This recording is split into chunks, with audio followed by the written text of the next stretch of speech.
nga ba kailangan nating matutong mag-DIY mga tol? Ayan.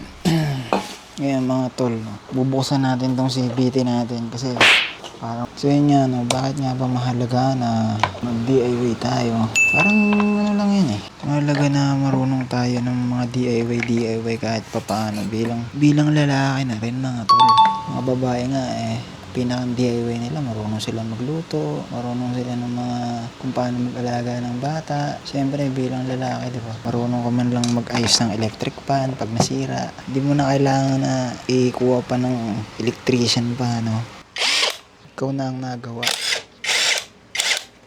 Di, pagka marunong ka mag-DIY, mga tol, di ka na mag-aantay na masira ang motor mo.